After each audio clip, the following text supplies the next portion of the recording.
to Gaming Mayhem. Here is the final part of our Orc pre-paint review. This is going to be all the super heavies. I'm also going to go back and I will be doing these as I paint whole units and or vehicles. I'll do a little mini update just so you can see what I did, or in the case if it's commissioned, you can see the what was painted. So super heavies, I know there's a lot of points of contention even about using them. I don't particularly find them overpowered, but keep in mind we play standard games at 3,000 points. So I've watched other people play, and I've seen a lot of battle reports, and especially in your tournament scene, there's a tendency not to take a lot of upgrades and only take what makes mathematical sense, which makes sense in that environment. However, we take what makes sense for us as far as in a fluff sense. So I don't think I've ever put a vehicle on there that didn't have extra armor, because as a general, I want my soldiers to not get blown up in their vehicle, even if they're orcs, because they need to get into the shit. They can't be blown up in their vehicle. They've got to be able to survive long enough to fight and die like real orcs. So that's the thing where we're coming from. So when you look at our 3,000 point armies and compare them, they're really not that much bigger than most people's 1850s as far as model count. But generally, they're a lot more upgrades taken, and maybe a couple more odd units that a lot of people won't take because they're kind of overpriced. So I'm gonna kind of review these. I think they're kind of, some of them are a bit of a mess. So we'll start and I'll explain what they are. My baby here. I'll see how good I can show this. All right, this is the Orc Super Heavy Bomber. You can see there's a death arsenal there in the front. And it has 12 bombs underneath it, because that's usually the configuration I'll take it in. You can see the side gunner, there's one there. 3 up here. It does have 4 big shooters on each side. And in the back here we've got another, that's a big shooter, but I figured, hey, why not add more, because it's orcs and there's more. Hard to show this puppy because he's ridiculous. This is made, if you can figure out what this is made from, it shouldn't be too hard for the bassist. It took a lot of gluing, a lot of sawing, etc. I've got, you can see my pilots here.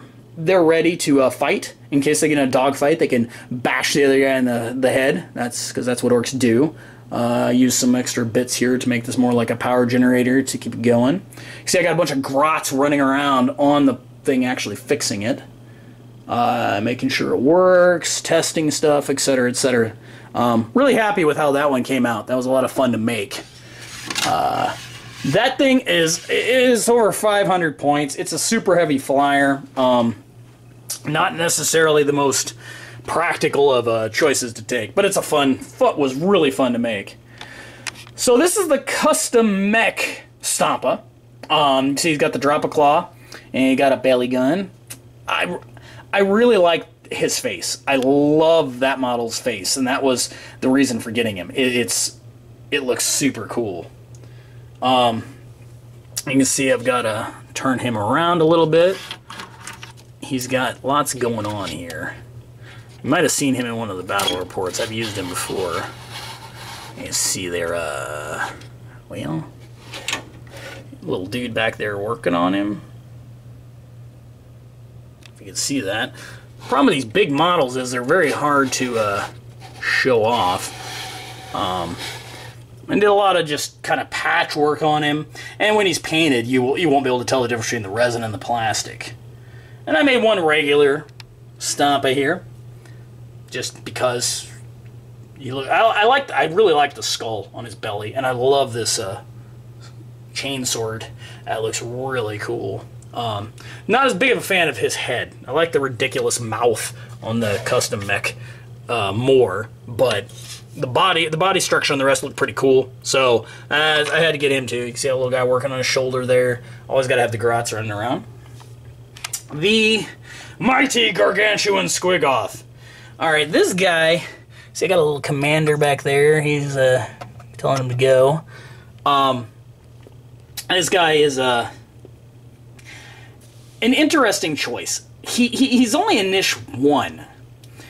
So he can hold like 30 models. So he's great for like an HQ with a mass retinue of orcs to get into combat, because he's still an open top transport, and he can be a beast to kill. But surprisingly, he's not very good in combat. I mean, he does get a stomp, but he's only got 5 attacks total. I mean, sure, they're strength 10, but he's 600 and something points. So again, amazing model. So who cares? I don't care. I love him. He's one of my favorite models ever made by GW. So I use him anyway.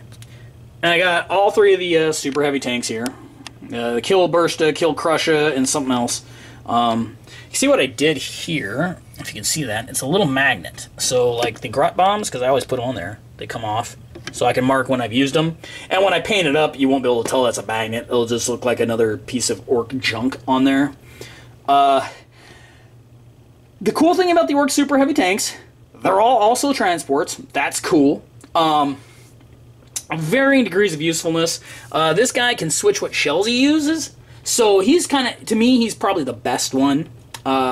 This evil thing, I believe does 66 shots. That one's pretty darn effective too. You'll notice the barrel's bent there. That was typical Forge Roll resin. I purposely didn't fix it because for me it was kind of funny that the orcs had a bent gun. So I thought I would work with that when I paint it and make it look a little bit broken. If you're thinking about getting these models are a nightmare to put together. Those tracks, all of them came horrifically warped. So, yeesh, I don't know if I'd advise it. And you got the belly gun here. Belly gun's always entertaining with its 3d6 blast radius. So, who knows what you'll end up with. I usually end up wiping out half my army. And then I got my battle wagon. Or battle fortress, I'm sorry. This thing here. Very fun model to make. I really enjoyed tweaking around with this custom thing. You see all the grot gunners. Not very useful, but the concept is simply genius to me. Again, this thing holds a ton of dudes. It's a beast. You know, for a super heavy, this one's pretty good. It doesn't pack the firepower like, you know, most other super heavies, but since it has the transport, you're not going to lose your dudes. I mean, again, this is like HQ with a retinue kind of choice, and it'll do a lot of damage. These guys are magnetized as well, of course, so when we use them, we can take them off. As are the guns, because I can change what guns are up there. I tend to like the big shooters on him, just to the sheer amount of shots you get out of it. So, okay, there are the super heavies. I got a decent amount of choice with orcs and what kind of models you can take for super heavies. You know, in our games, one super heavy is never a problem, but we can play without them too. Again, at 3,000 points, we always assume somebody's going to have a super heavy. There's always something to deal with it. So for games below that, yeah, I get it can be a problem, and no one should be taking super heavies at 1,000 points. It's just ridiculous. You know, personally, even knights are a problem to me at like the under 2,000 mark. They're kind of hard to kill. In our games, not so much. Pretty much everybody has something to deal with them, so it's not that big of a deal. As far as the orc stuff goes, none of it's really overpowered. The custom Stampa can be a little nasty, but I mean, fully kitted out, he's nearly 1,000 points. So again, he's 1,000 points.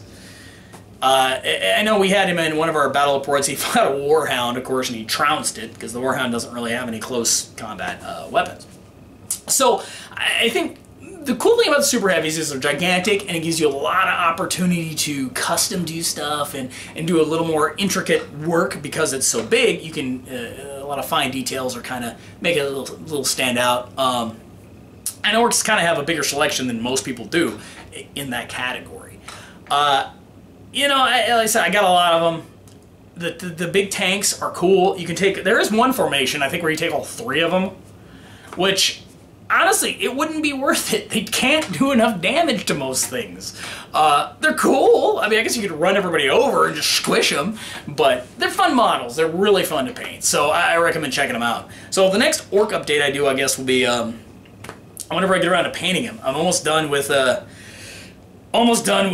all of the terrain, because I'm also doing all the fortifications, so like the trench works and the building so that you can purchase. I have all those, but I kind of let them people proxy them in, so I kind of make them pseudo generic, with the exception of my Fortress of Redemption. I'm making a Chaos one, and I have my one building that's an Orky building. But I want to, I like to have everybody, that way everybody has access to everything. So once all that's done, I'm going to start assembling my Slaanesh army, which I'll do an update as I get each chunk of that done as well. And then I can start painting between the Orcs and Slaanesh. And that's, for me, that's very important to have two armies to paint so I don't get bored. Because when you're doing a color scheme or something, you kind of do the same thing, and you want to try something different. So my Slaanesh army versus my Orc army are so different in color palettes that I can keep myself excited by rotating between the two. So hopefully we'll get that done, and then our campaign will start. I'm hoping here in less than 2 months now. Just gotta keep on the grind of painting the terrain. Yeesh. So, let me know what you thought. Talk about your Orc stuff or other stuff for that matter. And we'll see you here next time at Gaming Mayhem.